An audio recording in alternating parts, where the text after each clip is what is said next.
What's up, FA Nation? Justin Fensterman back with you with more ADP TV analysis on FantasyAlarm.com. Have you started preparing for your fantasy football drafts yet? Why the heck not? It's time. You're already behind. Your drafts will be here before you know it, and you don't want to be caught up in the 11th hour not feeling prepared and ready to dominate your drafts. And now is the time to start studying, and that's what I'm here for. Let's get right down to the analysis.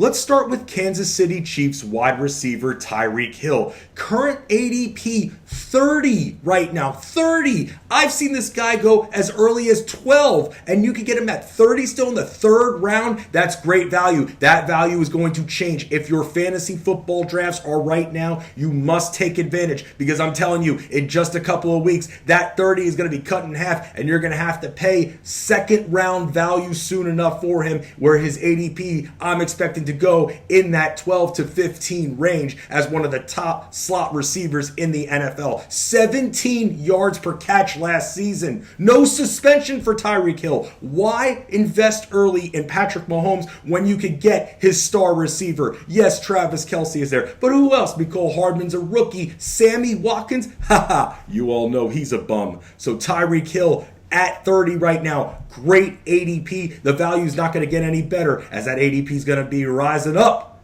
in the next couple of weeks. Another player's ADP I currently love, Mark Ingram, 46. That's fourth round value in a run-heavy Ravens offense. I don't care that Justice Hill is there. I don't care about Kenneth Dixon or Gus Edwards. This guy is going to get a ton of touches. Not only touches, but targets as well. 45 receptions in 3 of his last 4 seasons. He will be needed for short passes at this point. Mark Ingram, that value is going to go up a little bit, but still, as your running back 2 on your team, if you could get Mark Ingram in that 4th round, that is tremendous value for the Ravens running back.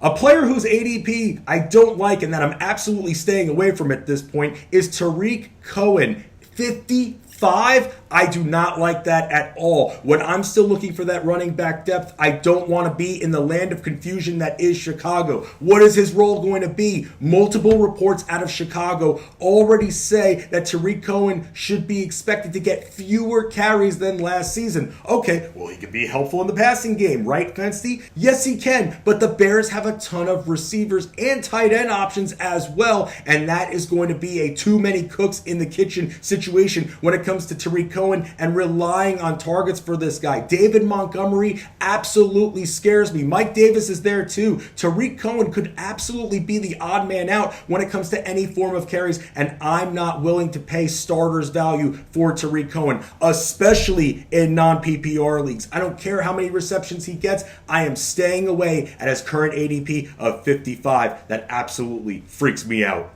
Someone else who's being drafted right by Tarik Cohen, in fact, on average, 1 pick later than Tarik Cohen, is Kenyon Drake of the Dolphins. Let me ask you something. Who's going to be the starting running back of this team? Who's going to be the starting quarterback of this team? What receivers can you actually trust on this team? I'm just as confused as you are with the Dolphins, and I am staying away from most, if not all, Dolphins options. Reports out of Miami are already saying that he might not even be the starter, but at best get a timeshare. At best, Kalen Ballage has been working with the first team a lot in camp, and that's not ideal for Kenyon Drake. Already someone I can't trust. I hate the Drake at this point because of Kalen Ballage. I hate the Drake because I don't know what to expect at all from this offense. Stay away from Miami, especially this running back situation. You want to look at Ballage late? Great, but that ADP is going to start creeping up and up and up. As for Kenyon Drake, don't know what his role is going to be at this point, but timeshare at best makes me think he's going to be the number 2 running back on this team. I'm not touching this guy at 56, and neither should you. In fact, at this point, if you draft Kenyon Drake, I'm going to go crazy. Not as crazy as Tony Montana at the end of Scarface, but still pretty crazy. I'm Justin Fensterman. This is ADP TV on FantasyAlarm.com, getting you ready to dominate your fantasy football drafts.